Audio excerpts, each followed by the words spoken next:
Mari kita bersatu di dalam doa. Ya Tuhan, kami bersyukur kepadamu karena Engkau mengasihi kami dan punya rencana terindah bagi setiap kehidupan kami, khususnya di tahun yang baru ini. Ya Tuhan, kami bersyukur kalau kesempatan ini kami boleh mendengarkan uraian firman-Mu. Berbicaralah kepada kami sesuai dengan keperluan rohani kami setiap pribadi, supaya kami dapat mengenal jalan yang Engkau kehendaki kami lalui, supaya ya Tuhan, kami akan bertemu dengan segala berkat yang Tuhan sudah sediakan bagi setiap kami. Bimbinglah kami ya Tuhan dengan firman-Mu. Di dalam nama Tuhan kami Yesus Kristus kami sudah berdoa. Amin. Jemaat yang dikasihi Tuhan, mari kita memperhatikan Alkitab dan kita akan membaca firman Tuhan di dua bagian. Yang pertama di dalam kitab Yohanes pasal 15. Kita akan membaca ayat yang kelima saja. Kitab Yohanes pasal 15 ayat yang kelima. Firman Tuhan berbunyi demikian. Akulah pokok anggur dan kamulah ranting-rantingnya. Barang siapa tinggal di dalam aku dan aku di dalam dia, ia berbuah banyak, sebab di luar aku kamu tidak dapat berbuat apa-apa. Yang kedua di dalam kitab 1 Yohanes pasal 1, kita akan melihat ayat yang ke-6. Kitab 1 Yohanes pasal 1 ayat yang ke-6. Firman Tuhan berbunyi demikian. Jika kita katakan bahwa kita beroleh persekutuan dengan Dia, namun kita hidup di dalam kegelapan, kita berdusta dan kita tidak melakukan kebenaran. Demikian jauh pembacaan firman Tuhan. Berbahagialah kita yang mendengar dan memeliharanya di dalam kehidupan kita masing-masing pribadi. Membangun persekutuan yang indah dengan Tuhan yang kita imani. Di dalam pengalaman hidup saya selama bertahun-tahun mengikuti Yesus dan belajar Alkitab ini bertahun-tahun, yang paling penting dalam kehidupan orang Kristen adalah persekutuan yang indah dengan Tuhan. Memang ada dua hal yang di dalam kehidupan kita ini yang menjadi penting dalam hubungan kita dengan Tuhan. Yang pertama adalah memang berbicara tentang hubungan. Yang kedua berbicara tentang persekutuan. Hubungan dengan Tuhan adalah sesuatu yang terjadi saat saudara dan saya percaya kepada Tuhan Yesus, menerimanya menjadi juru selamat dan Tuhan kita, sehingga kita dikatakan firman Tuhan menjadi anak-anak Allah. Bukan hamba-hamba Allah, anak-anak Allah, anak kesayangan Tuhan. Itu berarti Tuhan akan membela kita sampai kapanpun. Dan hubungan ini adalah hubungan yang dimeterai untuk selama-lamanya. Sebagai pengertian sederhana, itu digambarkan sebagai hubungan antara ayah kita dan kita sebagai anaknya. Hubungan darah itu tidak bisa diputuskan. Kalau saudara dari ayah yang namanya A, maka darah itu tidak bisa dihilangkan. DNA itu tidak bisa dihilangkan. Itu adalah hubungan yang kekal selama-lamanya. Begitupun dalam hubungan kita dengan Tuhan. Saat kita percaya kepada Yesus, menerimanya menjadi juru selamat dan Tuhan kita, kita ada hubungan dengan Tuhan selama-lamanya. Itu tidak bisa diganggu gugat oleh siapapun, oleh apapun, oleh kuasa setan atau iblis sekalipun tidak bisa mengganggu. Makanya firman Tuhan mengatakan, siapapun dan apapun di dunia ini tidak bisa memisahkan kita dari kasih Allah. Dan apapun dan siapapun di dunia ini tidak bisa merebut kita dari kasih Allah. Kita adalah miliknya untuk selama-lamanya. Memang dalam kehidupan kita ada orang-orang yang jatuh bangun di dalam mengikut Tuhan. Atau bahasa sederhananya nakal sebagai orang Kristen. Sebentar ikut apa yang diperintahkan oleh Tuhan, sebentar ikut keinginan hatinya, dan melakukan hal-hal yang dilarang oleh Tuhan. Dalam hubungan kita dengan orang tua kita juga begitu. Waktu kita kecil bukan, atau sesudah besar juga demikian adanya. Ada saatnya kita menaati apa yang dikatakan dan diperintahkan oleh orang tua kita.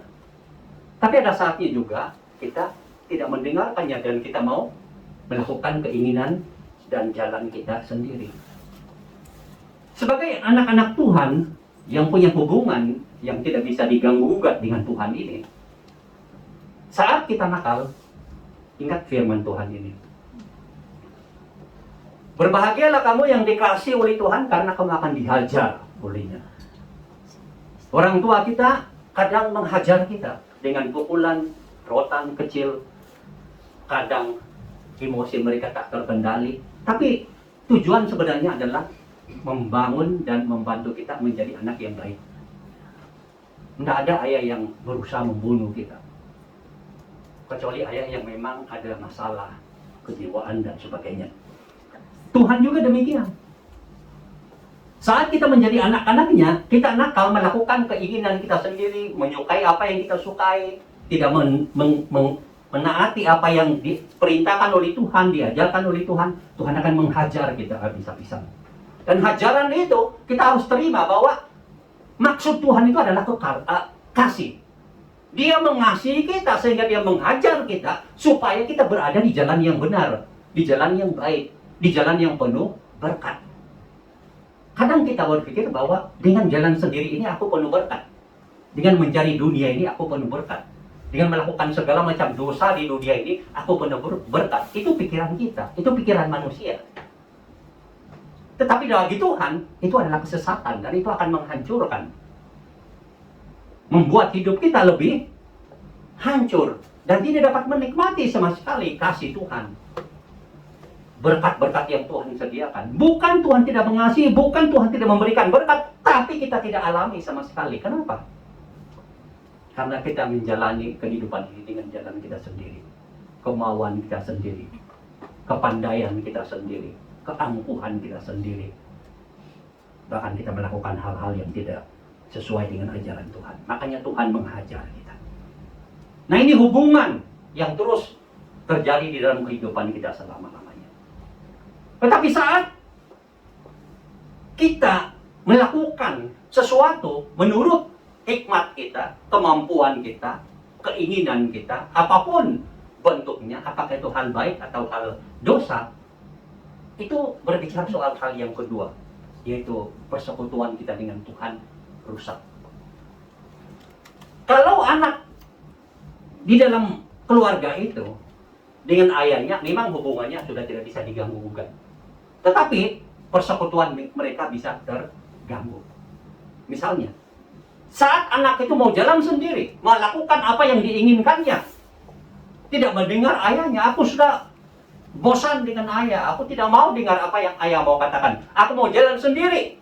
Lalu dia pergi atau ya hidup sesuka hatinya tanpa mengikuti apa yang dikatakan oleh ayahnya.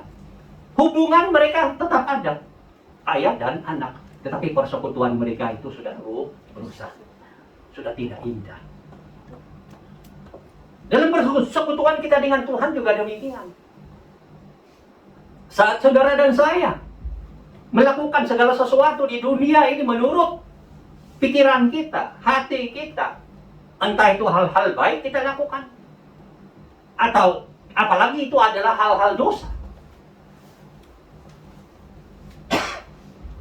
Hubungan kita dengan Tuhan itu masih ada, tetapi persekutuan kita sudah rusak. Persekutuan rusak ini bisa diperbaiki. Katakanlah tadi anak itu mau jalan sendiri, tidak mau tahu apa yang dikatakan oleh ayahnya, dia kemudian sadar dan datang kepada ayahnya. Dia bilang begini, ayah, saya minta maaf, tadi saya emosi. Saya ikut kehendak dan hati saya sendiri. Lagi ada pengaruh teman-teman. Makanya saya jadi jahat. Saya minta maaf. Saya salah. Dengan mengakui kesalahan itu, ayahnya pasti akan mengatakan, ya sudah, lain kali jangan lakukan lagi. Persekutuan mereka tidak rusak karena ayah dan anak itu selamanya. Tetapi persekutuan, hubungan mereka tidak rusak, tapi persekutuan mereka yang rusak itu karena tidak mau ikut, tidak menaati, kembali didamaikan. Kembali ayah dan anak duduk berdampingan, minum kopi berdampingan, bercerita tentang masa lalu maupun masa depan. Ada suatu hubungan yang baik. Saya kasih ilustrasi bagaimana masalah hubungan ini baik atau tidak dengan Tuhan. Nah, saudara, bagaimana menilai hubungan saudara dengan majikan itu baik?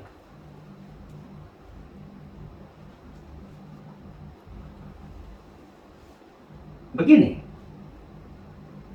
kalau hubungan saudara dengan majikan itu baik, saudara begitu rasa menikmati sekali berada di rumah majikan, menikmati sekali bersekutu dengan majikan, ke pasar bersama majikan, kemana-mana, nggak ada rasa bagaimana hati itulah. Tapi kalau memang hubungan sudah benar kan, kontrak itu, tapi kalau persekutuan kalian dengan tangga dengan majikan rusak, bagaimana? Pikiran saudara itu enggak benar gitu. Nah, ini mengujinya begini, kalau persekutuan dengan majikan itu baik atau tidak. Saat saudara keluar dari rumah, apa yang selalu di pikiran saudara tentang majikan?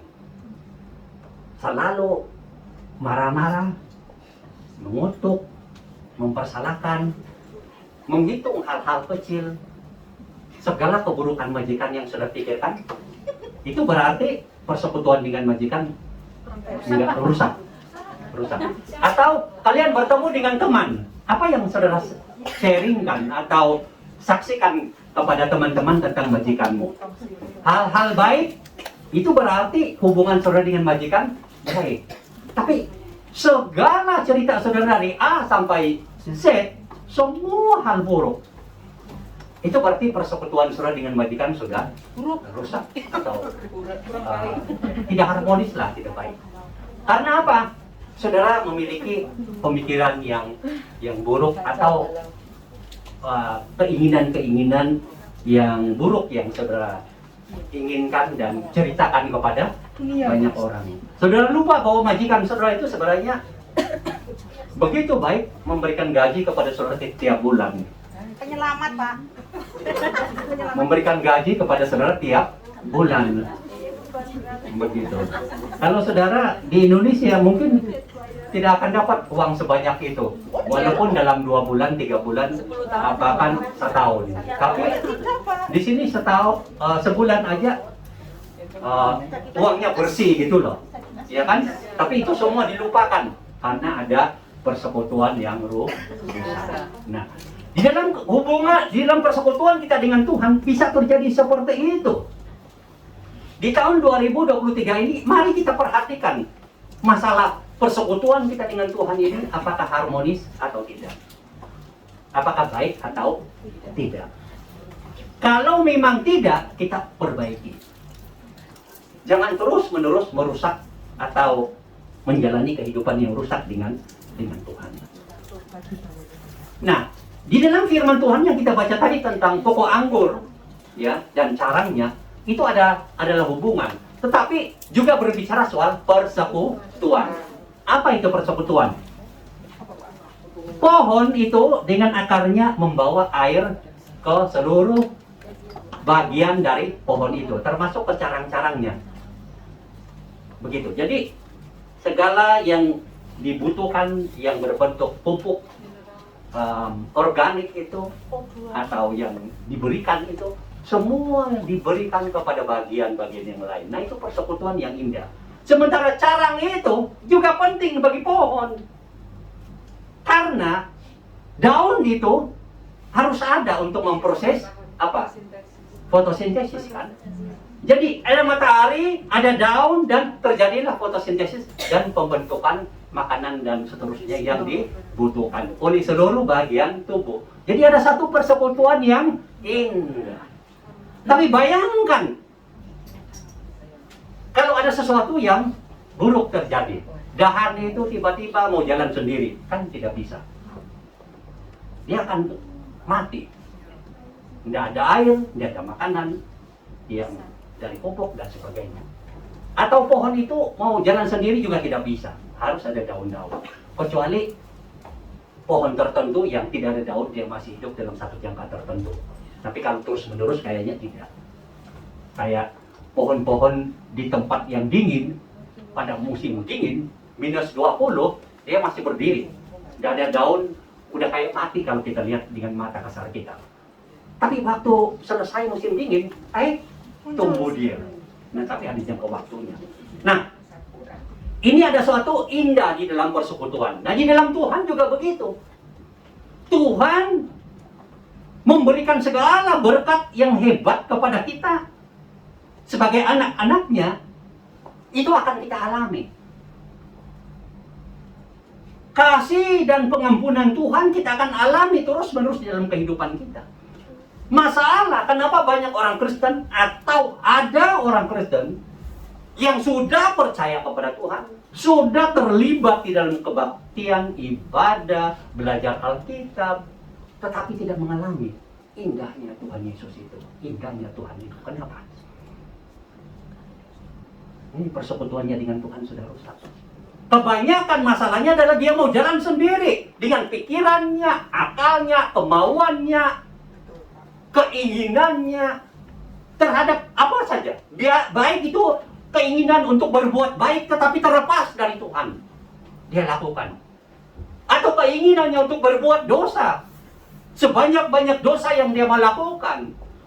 Ini semua membuat persekutuan dengan Tuhan rusak. Sehingga akibatnya kita tidak dapat mengalami semua janji Tuhan yang hebat itu. Mungkin ada orang Kristen yang baik dalam pengertian rajin beribadah, rajin melayani, rajin membaca Alkitab, rajin melakukan kebajikan ini dan itu. Pokoknya yang berkaitan dengan kegiatan Kristen, dia melakukannya. Tetapi jiwanya hambar. Jiwanya hambar. Jiwanya tidak mengalami apa yang sebenarnya Tuhan janjikan di dalam firman Tuhan. Ini semua masalahnya adalah persekutuan dengan Tuhan. Saat kita sendirian, apa yang kita pikirkan tentang Tuhan? Atau kita lebih sering mengeluh tentang Tuhan? Bahkan marah. Kenapa ini, kenapa ini, kenapa ini, kenapa ini, kenapa ini? Itu berarti kita seperti gambaran tadi, mengeluh dan berkata-kata yang buruk atau yang tidak benar terhadap majikan. Padahal majikan sudah memberikan segala sesuatu, tapi hati kita lain-lain. Hati kita mau jalan sendiri. Tuhan juga begitu. Tuhan sudah memberikan kita nafas kehidupan, kita tidak sadar sama sekali bahwa itu kebaikan Tuhan. Tuhan sudah memberkati kita dengan tubuh kita ini, anggota tubuh kita yang masih bisa berfungsi, masih bisa bekerja. Tapi kita tidak ada pikiran hal-hal baik tentang Tuhan. Kita tetap saja begitu penuh dengan ngomel sama Tuhan. Keluhan yang bukan-bukan. Sepertinya kata-kata itu menggambarkan Tuhan itu tidak baik sama sekali. Tuhan itu tidak mengasihi sama sekali. Tuhan itu tidak memperhatikan sama sekali. Coba hitung pikiran saudara, kata-kata saudara tentang Tuhan. Atau bahasa yang saudara ungkapkan tentang Tuhan. Kenapa sampai begitu saudara mengungkapkan kata sembarangan kepada Tuhan? Menandakan apa? Cara pikir saudara itu dengan cara pikir sendiri. Keinginan itu saudara, keinginan sendiri. Mau jalan dan memutuskan apa yang diinginkan sendiri. Dan memberikan pandangan-pandangan negatif tentang Tuhan. Nah itu kan kita sudah salah. Kita sudah berdosa. Akhirnya kita punya hubungan dengan persekutuan dengan Tuhan rusak. Makanya hati-hati saudara kalau saudara berpikir tentang Tuhan atau berkata-kata tentang Tuhan.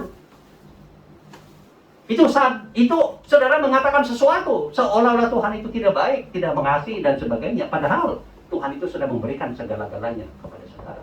Mata saudara bisa melihat, tangan saudara bisa bergerak. Pokoknya saudara ada di sini dan bekerja dengan baik atau lulus bisa bekerja, bisa diterima. Itu semua adalah kebaikan Tuhan atas tubuhmu. Tapi kita lupa semua itu saat kita punya persekutuan dengan Tuhan rusak. Yang ada adalah semua komentar-komentar yang negatif tentang Tuhan. Kalau itu terjadi, itu berarti persekutuan kita dengan Tuhan sudah rusak. Yang kita mau Tuhan kasih itu dan ini, tapi kita tidak mau pikirkan kebaikan-kebaikan Tuhan. Seperti kita mengharapkan gaji tiap bulan dari majikan, tetapi begitu keluar rumah tiap minggu hanya kata-kata kotor dan buruk yang kita katakan tentang majikan kita. Layakkah kita mengatakan itu? Tidak sama sekali. Karena dikasih kamu gaji yang begitu baik, begitu besar. Memang ada hal yang kita tidak pahami. Tiada orang yang sempurna. Tetapi dengan mengatakan begitu banyak yang buruk tentang majikan, apakah saudara bahagia? Tidak sama sekali. Tambah stres. Tambah kusuk. Mau pulang juga jalannya bagaimana gitu loh. Karena mau pulang di neraka. Jadi itu yang saudara katakan buruk tentang majikanmu dan sebagainya, apakah itu di pikiranmu, di hatimu, atau kamu katakan kepada teman-temanmu, itu semua membangun suatu ketidaknikmatan di dalam hatimu, atau membangun suasana neraka di rumah majikan, dan saudara terpaksa ke sana karena tidak ada pilihan. Tapi coba saudara berpikir yang baik. Oh, pasti saudara akan bahagia. Memang ada yang tidak sempurna, tapi majikan saya baik. Setiap bulan dapat. Begitu kan? Begitupun Tuhan kita. Bagaimana hubungan kita dengan Tuhan? Apa yang kita pikirkan? Apa yang kita katakan tentang Tuhan? Itu persekutuan dengan Tuhan. Itu menentukan bahwa kita merasa menikmati indahnya mengenal Tuhan, indahnya mengenal Tuhan Yesus. Persekutuan yang rusak ini adalah juga kalau kita mengikuti jalan kita sendiri. Apa itu? Kita melakukan hal-hal yang dosa, yang tidak benar. Menurut kita, wah inilah yang baik, inilah yang hebat. Padahal kalau menurut Tuhan itu salah sama sekali. Itu adalah kegelapan. Bagaimana kita bisa mengatakan aku adalah terang tapi berjalan di dalam kegelapan? Aku mengenal kebenaran tetapi berjalan di dalam dosa. Dalam seminar yang lalu kan kita bicara soal ketulusan, kejujuran hati. Bagaimana kamu jujur kepada Tuhan? Mengatakan, aku mengasihi Tuhan dengan segenap hatimu, tetapi pada masa yang sama kamu melakukan dosa. Nggak bisa. Karena saat kamu melakukan dosa, itu berarti kamu menghina Tuhan. Ada ketulusan, bagaimana kita mengasihi Tuhan dan bagaimana kita menjalani kehidupan ini. Itu ada kesamaannya. Atau bagaimana saudara mengasihi temanmu? Saudara bilang, aku mengasihi temanku. Engkaulah sahabatku. Engkaulah sahabatku. Engkau senang sekali dengan dia. Ketemu dengan dia, wah bicaranya manis semua. Pokoknya, wow. Kalau direkam dalam, direkod atau direkam, wah terpuji sekali kata-katanya. Tapi begitu saudara meninggalkan dia, saudara punya pikiran sudah lain. Kritik sini, kritik sana. Ketemu dengan teman, apa yang saudara sharingkan? Wah itu loh, yang tadi si Anu itu begini-begini. Semua gosip dan hal-hal buruk yang dibicarakan. Bagaimana mungkin saudara katakan aku mengasihi temanku, tapi pada masa yang sama menggosipi dia, mengkritik dia, menjahati dia. Apa itu kasih yang begitu? Itu bukan kasih. Karena pada saat engkau katakan aku mengasihi temanku dan pada masa yang sama engkau melakukan hal-hal buruk tentang dia, saudara sebarkan atau buat-buat atau cari-cari hal buruk, dan saudara senang membicarakan kepada orang lain, pada waktu itu sebenarnya engkau sudah menghina dia. Begitu. Dalam kehidupan kita juga begitu. Saat saudara katakan, aku percaya kepada Tuhan, aku mau ikut Tuhan, aku melakukan ibadah, aku berdoa, aku membaca firman, aku setia melakukan semua ini, tapi pada masa yang sama, saudara melakukan dosa, itu sama saja kamu menghina Tuhan. Engkau tidak mengakui Tuhan itu ada, engkau tidak mengakui Tuhan itu benar, engkau tidak mengakui Tuhan yang harus saudara imani, juru selamat saudara pada saat saudara berbuat dosa. Makanya ini yang merusak hubungan persekutuan kita dengan Tuhan. Berhati-hatilah di tahun 2023 ini. Hubungan kita ada, tapi jangan sampai persekutuan kita dengan Tuhan rusak karena cara pikir kita tentang Tuhan semua yang jahat. Sikap kita terhadap Tuhan jahat. Atau jangan sampai kita melakukan apa yang kita inginkan dan sama sekali kita tidak melihat apa yang diajarkan oleh Tuhan. Melakukan dosa itu ini dengan senang hati, tidak peduli. Itu artinya apa? Kita kan menghina Tuhan, mengatakan Tuhan itu tidak benar, atau bahasa lain, aku tidak percaya Tuhan, makanya masuk di dalam dosa. Saat berdosa tidak ingat sama sekali tentang Tuhan. Nah ini kan semua persekutuan dengan Tuhan rusak. Dan kalau ini terjadi, saudara menjadi orang Kristen yang paling tidak bahagia di dunia ini. Persekutuanmu dengan Tuhan itu rusak, tidak baik, tidak harmonis. Engkau menjadi orang Kristen yang paling tidak bahagia di dunia ini. Kristen sih Kristen, tapi tidak bahagia. Hatinya tetap kosong, hatinya tetap hambar. Kenapa? Karena dia tidak bisa menikmati dan mengalami semua berkat yang Tuhan sediakan di dalam kehidupannya. Dan masa depannya dia tidak bisa mengalami semua itu. Banyak keluhan dan keluhan dan keluhan. Datang ke gereja hanya sebagai kebiasaan semata-mata. Ya sudah aku ke gereja, ya sudah aku gereja, aku Kristen, aku ke gereja, tapi hatinya tetap kosong. Hambar, tidak bahagia. Kenapa? Ya persekutuan dengan Tuhan rusak. Kalau begitu, bagaimana supaya persekutuan dengan Tuhanmu itu yang rusak itu diperbaiki? Di dalam 1 Yohanes tadi, kalau kita baca selanjutnya, ayat 9 bilang apa? Jika kita mengaku dosa kita, maka Ia adalah setia dan adil, sehingga Ia akan mengampuni dan menyucikan kita dari segala kejahatan kita. Kita merendahkan diri di hadapan Tuhan, memohon pengampunannya. Dan firman Tuhan katakan, aku akan mengampuni dan menyucikan engkau dari segala kejahatan. Ini bicara soal memperbaiki hubungan. Bagaimana? Sadarilah bahwa engkau berdosa di hadapannya. Karena engkau mengikuti jalanmu sendiri. Engkau ke gereja, tapi mengikuti jalannya sendiri. Engkau percaya Tuhan, tapi mengikuti jalan sendiri. Itu dosa. Akui Tuhan, aku berdosa kepadamu. Karena pikiranku nggak benar tentang engkau. Aku berdosa ya Tuhan. Sikapku terhadapmu tidak benar. Aku berdosa ya Tuhan. Ampunilah aku. Ya Tuhan, aku berdosa karena melakukan dosa ini dan itu. Saya sama sekali sudah tidak ingat Tuhan, tidak ingat perintah Tuhan. Yang aku ingat adalah kenikmatan dosa, dan aku terus masuk dan melakukan dosa apapun. Kejahatan pikiranku jalan terus terhadap orang lain, terhadap majikanku, terhadap siapa saja. Aku ini sebenarnya ya Tuhan, kalau dihitung-hitung penjahat. Aku berdosa Tuhan. Ampunilah pikiranku ini semuanya. Kalau dilihat mana yang banyak, yang baik atau yang buruk. Kalau yang buruk Tuhan yang paling banyak, aku berdosa Tuhan. Ampunilah pikiranku tentang ini, tentang ini, tentang ini, tentang ini, tentang ini. Semuanya dosa Tuhan, aku salah. Sikapku ini, tentang ini, tentang ini. Ya, semua dosa Tuhan sikapku. Aku orang berdosa Tuhan. Aku merendahkan diri di hadapan-Mu. Ampunilah aku. Ya Tuhan, ampunilah aku. Dan Tuhan katakan, jika kamu mengaku dosamu, maka aku adalah setia dan adil.